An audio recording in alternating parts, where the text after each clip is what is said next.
sukat, mga ganito. Ewan ko, hindi ako masyado mahilig eh. Lagay ko dyan, Mark. Lagay niya daw, Mark. Ano yung tagi-tagi sa letter M? Kaso 5 yun, be. 5 siya. Bali 6 na. Tattoo artist na ako. Magiging tattoo artist ka na. Maganda kayong trabaho yung mga tattoo artist. Thank you so much, Ken. Thank you so much. Piling ko talaga na-miss niyo ka ng slide. Ayan. Magandang trabaho yung tattoo tuloy. Tattoo artist. Kaya pala yung tattoos. So, yan. Magandang trabaho yun. Kasi syempre, may namimit kang client. Pero pag may jowa kang selosan, hindi ka pwede magganon, be.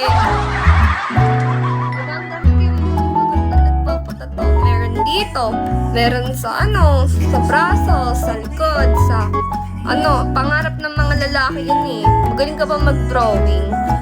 Mark, Ken, R. Magaling ba kayo mag-drawing? Hello, Reco. Miga. Pili ko si Main magaling mag-drawing. Magaling ka ba mag-drawing, boss Mike? Hello, Jasa. Stop. Mag-change career na ako. Maging tattoo artist na lang, no? Mag-tattoo artist nga ako. Malay mo, no? Doon mo pala makita talaga naman yung yung papatay sa'yo, boss. Doon mo pala matatagpuan yung asawa mo, tapos pitayin tuka. Pero pag what if nakapag-asawa kayo, tapos nakilala na nila kayo na tattoo artist, pero sabi ng asawa nyo, o sige, para magiging kayo habang buhay, pero basta dapat hindi ka na magtatato ng iba. Nagtitipigil mo yung career mo. Parang career over love. Ay, love over career. Anong pipiliin nyo? Meron may tignan ng tato. Depende sa mag-ano ng tato. Ako kasi hindi kasi ako fan ng ng mga tato. Pero kung magpapatato ako, gusto ko sana isa lang.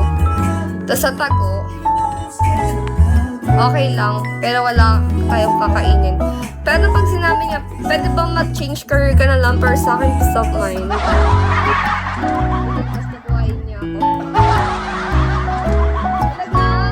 Like, hindi kayo gagawa na ibang paraan. Halimbawa, mag-change career na lang kayo para dun sa babae. Putik na yan, bubuhayin agad kayo.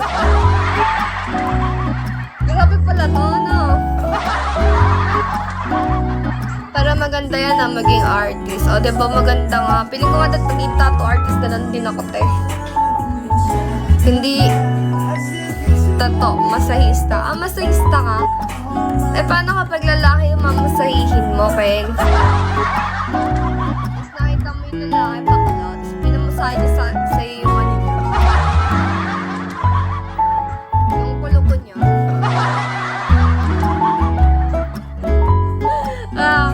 Paano yun? Hindi pwede lalaki. Pwede daw talaga lalaki. Okay.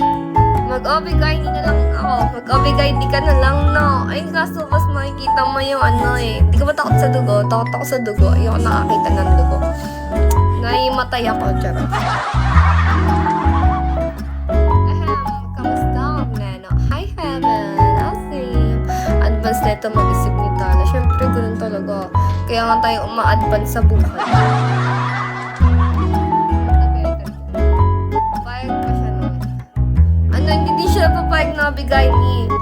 Kasi baka ikaw na yung lumuha ng dugo, boss. Kaya parang mayroon magtrabaho pag obigay ni ka, Kasi madami kang nagawa sa buhay. Pero mas pangit yung trabaho na yun. Okay yung tattoo artist. Talagang mimasa!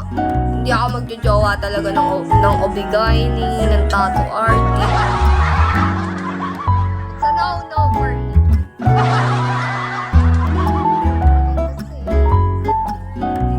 Kasi malapit sila sa tukso. Tsaka yung mga yung mga photographer, malapit din sila sa tukso. Hello, Spoon. Gusto ko ako lang yung music.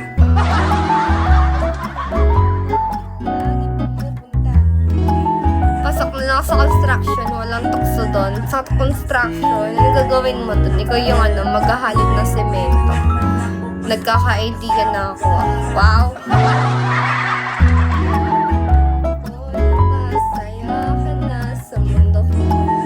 lawyer. Ay, ayoko kasi ng lawyer, Corneno. Alam mo kung bakit? Lagi kasi silang tama. Okay, hindi ako kumakausap ng mga lawyer. Tsaka pag nag-away kayo, sasabihin mo na lang, yes, you're right, your honor. Hindi ba? Mapapasabi ka na lang, sige, tama ka na. Ikaw naman lagi tama eh. Para lang kay Tala, para hindi magaya. Ala, hindi bagsak. Tsaka ano, alam mo ba, yung mga ganyan, may mga psychoanalysis yung mga yan. Sinapsycho nila tayo, yung mga lawyer. Totoo yun. Alam mo kung bakit? Sinapsycho nila yung brain mo, kung paano mag-work. Yung mga yan kasi, nag-aaral sila ng expression ng tao. Nag-aaral sila kung paano mag-isip ang tao. Tsaka advance sila mag-isip. Yan pala, mapapaisip ka na sa tatlong bagay na meron sila kung bakit dapat silang, hindi mo sila dapat jowain.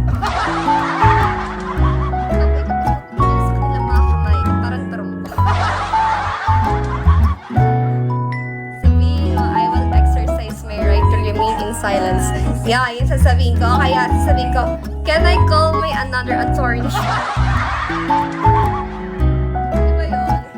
Hirap pala nila sobrang advanced na ito mag-isip. Kung advanced na ako mag-isip, mas advanced mag-isip yung mga lawyer. Diba, Star? Papaikot-ikutin ko. Yan. Call me. Abogado ka ba, Mark? Sakit naman nun. Masakit talaga. Tapos lagi pa silang busy. Pansinin nyo, lagi silang busy. Hi, J-Pax. Siya may J-Pax. Hindi ba? Hindi pa sila busy. Welcome back, Ken. Kaya ayoko na abogado.